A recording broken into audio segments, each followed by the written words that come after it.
Amazon RDS es un servicio de bases de datos relacionales en la nube ofrecido por Amazon Web Services y proporciona una manera fácil de configurar, operar y escalar bases de datos relacionados en la nube, como MySQL, PostgreSQL, Oracle, SQL Server y entre otros, sin tener que administrar la infraestructura subyacente.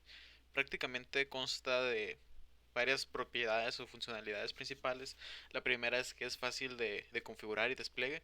Prácticamente permite configurar y lanzar bases de datos relacionales en la nube de manera rápida y sencilla.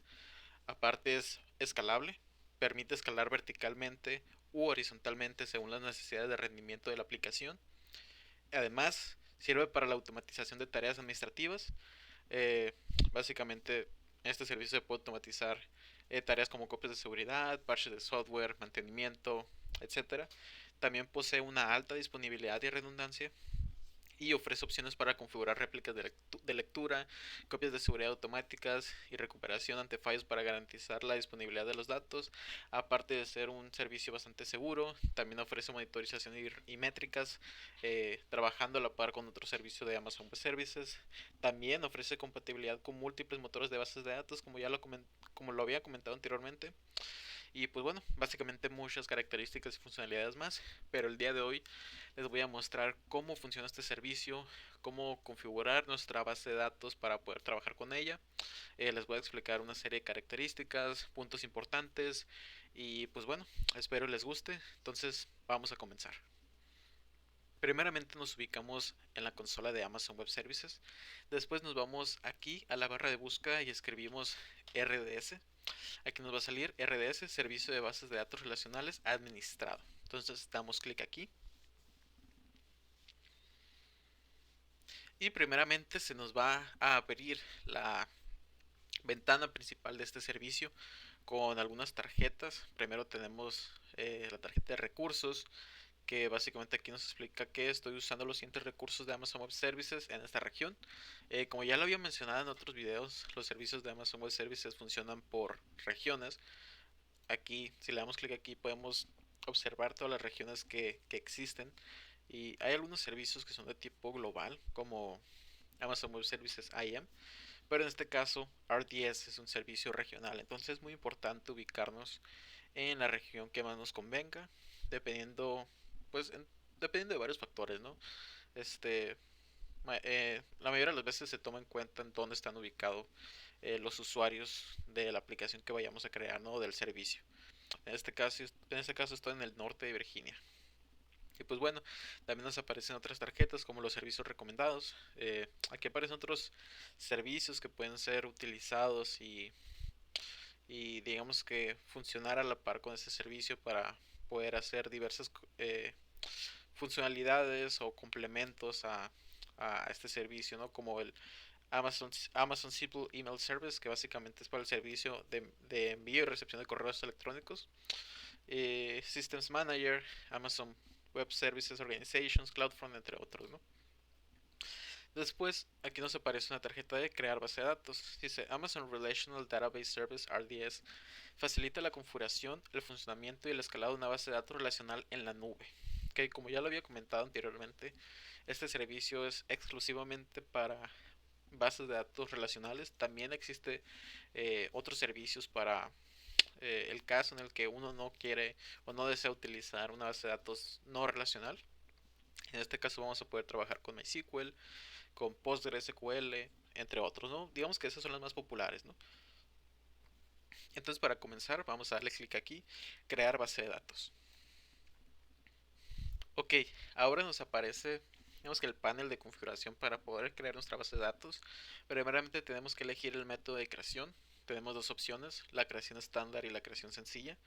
Básicamente aquí nos explica qué es cada una. En la creación estándar dice puede definir todas las opciones de configuración, incluidas las de disponibilidad, seguridad, copias de seguridad y mantenimiento. Y la de creación sencilla dice que algunas opciones de configuración se pueden cambiar después de crear la base de datos. En este caso voy a elegir la primera opción de creación estándar. Después voy a elegir el motor de base de datos que voy a utilizar. Como ya les había comentado anteriormente, podemos utilizar MySQL, MariaDB, PostgreSQL, Oracle, Microsoft SQL Server, IBM DB2. En este caso voy a utilizar MySQL, que yo creo que es de las bases de datos más utilizadas hoy en día. Y de hecho aquí nos muestra una breve descripción. Dice, MySQL es la base de datos de código abierto más popular del mundo y MySQL en RDS ofrece las completas características de la edición comunitaria de MySQL con la flexibilidad necesaria para escalar fácilmente los recursos de computación o la capacidad de almacenamiento de la base de datos. Ok, de hecho si le damos clic aquí a otro servicio, igualmente nos va a aparecer una breve descripción. Entonces yo les recomiendo que lean cada una de ellas para que aprendan un poco de cómo funciona cada motor en este servicio de RDS de AWS. Después tenemos que elegir la edición. En este caso por defecto nos aparece la versión community de MySQL. De hecho aquí ya nos mencionó en la descripción, en la explicación, que RDS utiliza esta edición. Después tenemos la versión del motor. Vea las versiones de motor que admiten las siguientes características de la base de datos. Este punto es muy importante ya que tenemos que elegir el motor bueno, la versión del motor que vamos a utilizar. En este caso por defecto está seleccionada la opción 8.0.35, pero como pueden observar está la 8.034, de hecho está la 5.7.44, también está, bueno, en este caso la versión más actual que maneja las 8.0.36. En este caso vamos a dejar la versión por defecto. Después podemos elegir algún tipo de plantilla. Dice, elige una plantilla de ejemplo para adaptarla a su uso y nos aparecen tres opciones. Está la plantilla de producción, la plantilla de desarrollo y pruebas y la plantilla de la capa gratuita, ¿no? Dice, utiliza los valores predeterminados para disfrutar de una alta disponibilidad y de un rendimiento rápido y constante. Bueno, básicamente aquí tenemos que elegir el tipo de plantilla que vamos a utilizar en base a nuestras necesidades. En este caso, como es un video de prueba, voy a elegir el de la capa gratuita, que dicho aquí nos explica. Utiliza el nivel gratuito de RDS para desarrollar nuevas aplicaciones, probar aplicaciones existentes o adquirir experiencia práctica con Amazon RDS. Lo bueno que tiene esta nube pública, Amazon Web Services, es que ofrece un plan gratuito, una capa gratuita, el cual nos permite probar algunos de los servicios más importantes y más utilizados dentro de Amazon Web Services. En este caso para RDS también ofrece una capa gratuita y vale la pena explorar o leer más acerca de esta capa gratuita, ya que ahí podemos observar todas las características que podemos utilizar, no solamente en este servicio, sino también para, por ejemplo, para S2, para S3, para DynamoDB, entre otros, ¿no? Después tenemos la opción de disponibilidad y durabilidad. En este caso no podemos seleccionar nada, ya que elegimos la plantilla gratuita, pero si nosotros cambiamos la plantilla, ahora sí la podemos elegir. Pero bueno, aquí básicamente elegimos, digamos que las opciones de implementación, eh, aquí nos muestra varias opciones, ¿no? El primero es el clúster de base de datos de multi-zona de disponibilidad. Después tenemos una instancia de base de datos multi-zona de disponibilidad. Y por último, la instancia de base de datos única, no compatible con la instancia de clúster de base de datos multi-zona de disponibilidad. Después tenemos uno de los apartados también más importantes. Primeramente tenemos que darle nombre a nuestra base de datos. En este caso le voy a poner database example. De hecho aquí nos muestra, el identificador de la instancia de base de datos no distingue entre mayúsculas y minúsculas, pero se almacena con todas las letras en minúsculas, como en el ejemplo que aparece aquí, y nos aparecen diversas restricciones, ¿no? Después nos pasamos a la configuración de credenciales. Tenemos que especificar el nombre del usuario maestro. En la mayoría de los casos se utiliza este.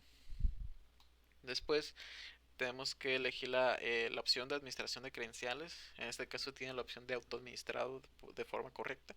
Entonces, en este caso lo voy a dejar aquí. Y aquí nos explica, no cree su propia contraseña o pida a RDS que cree una contraseña para que pueda administrarla. De hecho aquí le podemos especificar que queremos que genere una contraseña automáticamente. En este caso le voy a dejar que sí. Y aquí nos explica, puede ver sus credenciales después de crear la base de datos. Haga clic en ver detalles de credenciales en el encabezado de creación de la base de datos para ver la contraseña, muy importante que no se nos olvide. Después nos pasamos al apartado de configuración de la instancia. Dice, las opciones de configuración de la instancia de base de datos que aparecen a continuación están limitadas a las que admite el motor que ha seleccionado anteriormente. Eso quiere decir que va a variar sí, va a variar dependiendo del motor que hayamos elegido anteriormente, si es MySQL, Postgre, Oracle, etcétera. En este caso, por defecto tenemos seleccionada la db.t3.micro, que si no me equivoco es la que ofrece la capa gratuita de Amazon Web Services dentro de este servicio. Así que en este caso la vamos a dejar por defecto. De hecho ahí nos dice, ¿no? Que tiene dos CPUs virtuales, nuestro almacenamiento, la capacidad de red que tenemos, entre otras características, ¿no? Después el tipo de almacenamiento, muy importante también. En el tipo de almacenamiento nos va a dar a elegir varias opciones. Primero está la unidad de estado sólido de uso general o GP2. También está la misma, pero en la versión GP3. También están otras opciones. En la mayoría de los casos, las más utilizadas son la GP2 y la GP3. De hecho, aquí nos explica el rendimiento de referencia determinado por el tamaño del volumen, o el rendimiento se escala independientemente del almacenamiento. En este caso voy a dejar esa opción por defecto. Ahí nos muestra el almacenamiento asignado que debemos de elegir. Aquí nos muestra, ¿no? El mínimo son 20 y el máximo, el valor máximo es bastante, como podemos observar. En este caso voy a dejar el valor mínimo para no tener digamos que problemas con la escala gratuita. Aquí también podemos modificar opciones de escala automática de almacenamiento, pero bueno, esta es una opción un poco avanzada, no nos vamos a meter por el momento en esta opción. Después nos vamos al apartado de conectividad, un apartado bastante importante también, y primeramente nos aparece el recurso de computación y dice: seleccione si desea configurar una conexión a un recurso de computación para esta base de datos. Al establecer una conexión se cambiará automáticamente la configuración de conectividad para que el recurso de computación se pueda conectar a esta base de datos. Y nos aparecen dos opciones: que no se conecte un recurso informático de S2 y que se conecte un recurso informático de S2. En este caso voy a dejarlo así por defecto, ya que esto se puede cambiar o sí, digamos que configurar más adelante sin ningún problema. Después está el tipo de red. En este caso aparece seleccionada la IP versión 4 por defecto. La vamos a dejar así. Después tenemos que elegir la VPC, en dónde va a estar ubicada, en qué Virtual Private Cloud este servicio o este recurso más bien de RDS. En este caso voy a dejar la Virtual Private Cloud que por defecto crea Amazon Web Services. La verdad que este es un servicio de los más utilizados dentro de AWS, que próximamente voy a hacer un video más hablando acerca del Virtual Private Cloud, ya que básicamente es un servicio que interactúa con todos los recursos o servicios que vayas a utilizar dentro de Amazon Web Services. Y nos aparecen más opciones de configuración de red, como el acceso público, el grupo de seguridad de VPC, el firewall, y demás cosas de redes, ¿no? En este caso voy a dejar todo por defecto. De hecho, incluso podemos configurar un proxy de RDS, pero bueno, más adelante vamos a ver este tipo de opciones más avanzadas. Y una de las últimas opciones de configuración es acerca de la autenticación de base de datos. Y aquí nos muestran varias opciones. La primera es autenticación con contraseña. La segunda es autenticación de base de datos con contraseña IAM. Después está la autenticación Kerberos y con contraseña. En este caso voy a dejar la primera opción por defecto. No nos queremos complicar. Y después tenemos una opción de configuración adicional. Pero bueno, esas son opciones, la verdad que bastante avanzadas. Entonces lo vamos a dejar para un próximo video. Después están los costos mensuales estimados. Dice, la capa gratuita de Amazon RDS se encuentra disponible durante 12 meses, un año, lo cual es bastante bueno. Cada mes natural la capa gratuita le permitirá utilizar los recursos de Amazon RDS que se indican a continuación de forma gratuita. Entonces, la capa gratuita nos dice que podemos utilizar hasta 750 horas de este servicio en este tipo de instancia, como ya les había mencionado. De hecho, en este caso estoy utilizando esta, la T3 Micro. También podemos utilizar 20 GB de almacenamiento de uso general SSD, el que seleccionamos también, y 20 GB de capacidad para el almacenamiento de backups automatizados en el caso de que se requiera, y para las instantáneas de base de datos realizadas por el usuario. Entonces aquí también aparece un link, más información sobre el nivel gratuito de Amazon Web Services. Les recomiendo que entren ahí, ya que van a poder encontrar más información acerca de esta capa gratuita y cómo uno puede utilizar y aprovechar todas las bondades y funcionalidades gratuitas que ofrece esta nube pública de Amazon. Entonces finalmente le vamos a dar clic aquí en crear base de datos. Y como pueden observar, ya se está creando. De hecho aquí nos aparece una ventana emergente, dice complementos sugeridos para el nombre de nuestra base de datos, en este caso Database Example. Y aquí nos da la opción de crear un clúster de Elasticsearch, crear un proxy. En este caso lo voy a cerrar ya que no lo necesitamos. Y aquí nos muestra, dice creación de base de datos de Database Example. Dice, es posible que el lanzamiento de la base de datos tarde unos minutos. La verdad es que sí. Eh, la mayoría de las veces la creación de una instancia de base de datos en este servicio RDS puede tardar un poco, a veces tarda un poco, a veces tarda más o menos, a veces tarda bastante dependiendo de cómo configuramos el recurso que vamos a utilizar, ¿no? En este caso no tendría por qué cargar tanto. De hecho aquí nos dice, puede modificar la instancia de base de datos para crear una contraseña nueva en cualquier momento. Puede utilizar la configuración de Database Example para simplificar la configuración de complementos de base de datos sugeridos mientras terminamos de crear su base de datos. ¿Ok? Como pueden observar nos dan varias opciones. De hecho aquí nos aparece una tablita con todas nuestras bases de datos creadas. Primeramente pues podemos observar, ¿no?, que solamente tenemos una base de datos creada, la que acabamos de crear ahorita. Nos aparece también una columna de estado. Aquí nos explica, ¿no?, que se está creando. Después el tipo de rol, es una instancia. El motor, muy importante, podemos observar que elegimos MySQL Community. Si hubiéramos, o si crearíamos, si hubiéramos creado este otras bases de datos, aquí nos aparecería, no sé, si utilizamos Postgre, nos va a aparecer Postgre, Oracle, etcétera, ¿no? Nos aparece también la región y la zona de disponibilidad. En este caso estoy en la US 1, que es el norte de Virginia, y estoy en la zona de disponibilidad A. También nos muestra el tamaño, este también lo elegimos, es una T3 micro para aprovechar la capa gratuita y demás opciones que más adelante vamos a observar. De hecho, voy a hacer un breve corte para esperar a que se termine de crear la instancia de RDS. Ok, como podemos observar, ya avanzó un poquito, de hecho ya cambió de estado. Aquí dice backing up y yo creo que no ha de tardar en ya poder utilizar la base de datos. De hecho aquí nos aparece un poco más de información, ya nos aparecen las métricas y los registros del CPU, de la actividad actual, la VPC que elegimos para poder crear este recurso. De hecho vamos a actualizarla y si entramos podemos observar diversa información muy importante. Aquí ya dentro de la base de datos podemos observar el identificador de base de datos, que es el nombre al cual le dimos este recurso, esta instancia de base de datos, algunos temas de conectividad y seguridad. Podemos supervisarla en conjunto con otro servicio de Amazon Web Services que se llama CloudWatch, que básicamente sirve para poder ver los logs o métricas de diversos recursos o servicios utilizados desde el mismo Amazon Web Services, aunque más adelante les voy a hacer un video explicándole más a detalle acerca de este servicio. También podemos observar los registros y eventos. De hecho aquí nos aparecen unos breves logs acerca de esta base de datos. Aquí nos dice, ¿no?, eh, instancia de base de datos creada, instancia de base de datos reiniciada, ¿no? También podemos observar la configuración, que aquí nos va a mostrar cierta información que nosotros configuramos al momento de crear nuestra base de datos, la versión del motor, el nombre de recurso de Amazon ARN. Esto es muy importante, de hecho lo vamos a copiar y pegar en dado caso de que lo utilicemos. También el número de CPUs, la memoria RAM, la contraseña maestra, el nombre de usuario, entre otras cosas. También las integraciones en extracción, transformación y carga o ETL. Esto también es un poco avanzado. En otro video se los voy a explicar un poco más. Y también el mantenimiento y copias de seguridad. Este apartado también es muy importante ya que aquí podemos ver todo el tema del mantenimiento, si hay mantenimientos pendientes.